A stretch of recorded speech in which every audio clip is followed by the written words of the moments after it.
ஆமென். Price Lord. தினமும் இயேசுவோடு இந்த மார்னிங் டிவோஷனலில் எங்களோடு இணைந்திருக்கிற யாவருக்கும் wish you happy new year. இந்த வருடம் நமக்கு ஆசீர்வாதத்தின் வருடமாக, நன்மையின் வருடமாக மாறப்போகுது. எத்தனை பேர் ஆமேன் சொல்லுங்க? ஆமேன். இந்த நாளில் கூட இந்த புதிய வருடத்தை காணும்படியாக இயேசப்பா நம்ம கிருபை செய்தலாம். இந்த நாளில் நம்முடைய ப்ராமிஸ் வீடு வாக்கு தத்தத்தை கொடுக்கும்படியாக நம் நடுவில் தீர்க்கதரிசி ஜெயந்த் டேவிட் அவர் இருக்கிறாங்க. ஸோ தொடர்ந்து நமக்கு ப்ராமிஸ் வீடு அவர் தரப்போகிறார். ஸோ நீங்கள் எல்லாரும் அந்த வார்த்தையை பெற்றுக்கொண்டு அந்த வாக்கு தத்தத்தை அறிக்கை செய்து அதை விசுவாசித்து ஜெபம் பண்ணி நம்ம அந்த வாக்கு தத்தத்தை சுதந்திரத்தை கொள்ள போகிறோம். ஆமென். நம்முடைய வார்த்தைக்கு நேராக போகலாம். ஆண்டவராகிய இயேசு கிறிஸ்துவின் நாமத்தினாலே நான் உங்களை வாழ்த்தி வரவேற்கிறேன். கர்த்தர் நல்லவராக இருக்கிறார், மகிமையானவராக இருக்கிறார், மகத்துவம் உள்ளவராக இருக்கிறார், அதிசயமானவராக இருக்கிறார். இனிய புத்தாண்டு நல்வாழ்த்துக்கள். 2025ஆம் ஆண்டு மகிமையின் ஆண்டு, கிருபையின் ஆண்டு, தேவன் நம்மை உயர்ந்த அடைக்கலத்தில் வைக்கிற ஒரு ஆண்டாக இருக்க போகிறது. இந்த வாய்ப்பை கொடுத்து அன்பு போதகர் ஐயா அவர்களுக்காகவும் அன்பு தம்பி மோகன் அவர்களுக்காகவும் நான் நன்றி செலுத்துகிறேன்.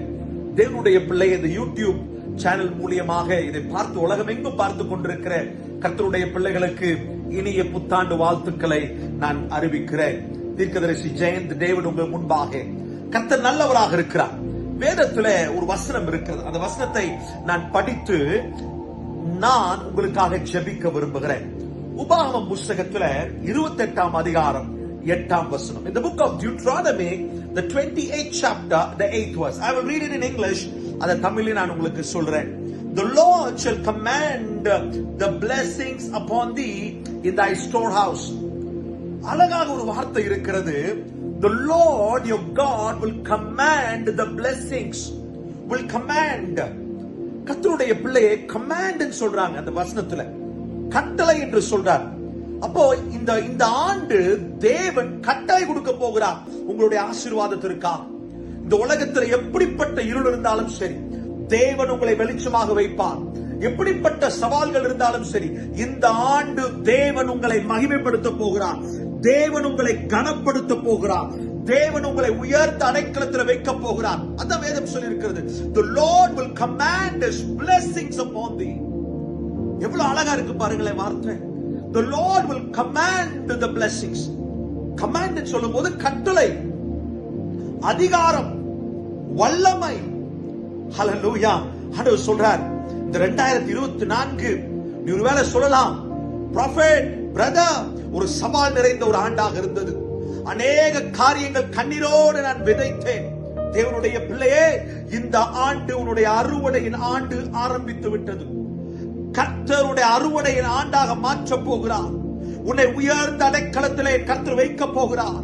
உன்னை மேன்மைப்படுத்த போகிறார். உன் எல்லைகளை கர்த்தர் விசாலப்படுத்த போகிறார். இது நிச்சயம். தேவனுடைய பிள்ளையே, இப்படியாக இந்த 28ஆம் அதிகாரம் 8ஆம் வசனத்துல போட்டு இருக்கிறது. And in all that thou settest thine hand unto, and he shall bless thee in the land which the Lord thy God giveth thee. Wow. ஆண்டவர் சொல்றாரு 28ஆம் அதிகாரம் 8ஆம் வசனத்துல, உன் கையின் பிரயாசங்களை கர்த்தர் ஆசீர்வதிப்பாராம். நீங்க எதெல்லாம் தொடுகிறீர்களோ அதை ஜெயமாக கர்த்தர் மாற்றுவார்.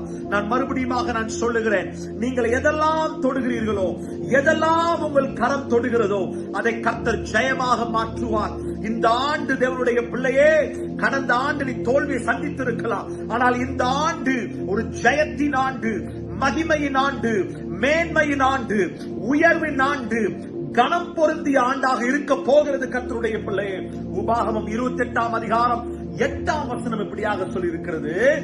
கர்த்தர் தம்முடைய ஆசீர்வாதத்தை கட்டளையிடுவார்.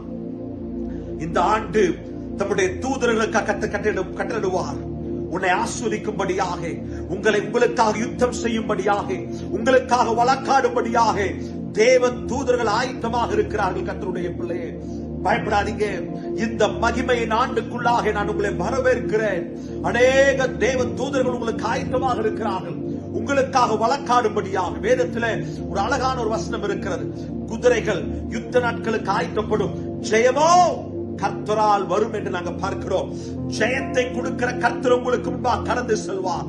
மகிமைப்படுத்துகிற கர்த்தர் உங்களுக்கு முன்பாக கடந்து செல்வார். கனத்தை கொடுக்கிற ஆண்டவர் உங்களை கனப்படுத்துவார். அதான் வேதத்துல சொல்லி இருக்கிறார் ஆண்டவர் 28ஆம் அதிகாரம் 8ஆம் வசனத்துல பார்க்கிறோம், நீ கையிட்டு செய்கிற எல்லா காரியங்களும், whatever you touch it will be victorious this year. Whatever you touch it will be blessed this year. Whatever you touch it will prosper this year. இந்த ஆண்டு நீங்க எதெல்லாம் தொடுறீங்களோ அதை கர்த்தர் ஜெயமாக மாற்றுவார். கர்த்தர் உங்களை ஆசீர்வதிப்பாராக. வானத்தையும் பூமியையும் உண்டாக்கின சர்வவல்லமையுள்ள தெய்வமே, இந்த 2025 கர்த்தர் எங்களுக்காக நீர் ஆசீர்வாதமாக வைத்திருக்கிறீர். மகிமைப்படுத்த போகிறீர். எங்களுடைய எல்லைகளை விசாலப்படுத்த போகிறீர். இதை பார்த்து கொண்டிருக்கிற ஒவ்வொரு கர்த்தருடைய பிள்ளைகளையும் ஆசீர்வதிப்பீராக, கனப்படுத்துவீராக. அவருடைய எல்லைகளை விசாலப்படுத்தும்படியாக நாங்கள் ஜெபிக்கிறோம் இயேசுவின் நாமத்தில் பிதாவே, ஆமென். ஆமென். தொடர்ந்து எங்களோடு இணைந்தீர்கள். ஒவ்வொரு நாள் நம்ம தேவனை ஆராதனை செய்து நல்ல தெய்வ வார்த்தைகளை கேட்டு நம்ம அதுக்கான வாக்குத்தத்தத்தை சுதந்திரித்துக் கொள்ளலாம். அது மாத்திரம் இல்லாமல் சில நாட்கள் தொடர்ந்து நம்மளால் ப்ரேயர் கண்டினியூ பண்ண முடியாமல் இருந்துச்சு. ஸோ அதுக்காக மன்னித்துக் கொள்ளுங்கள். இனி வரும் நாட்களில் தொடர்ந்து எல்லா நாளுமே இந்த ப்ரேயர் இருக்கும். இந்த ஊழியத்துக்காக நீங்கள் ஜெபித்துக் கொள்ளுங்கள். தொடர்ந்து ஒவ்வொரு நாளும் தடையில்லாமல் நடக்கும்படியாக நீங்கள் ஜெபித்துக் கொள்ளுங்கள். கர்த்தர் தாமே உங்களை ஆசீர்வதித்து நடத்துவாராக. ஆமென்.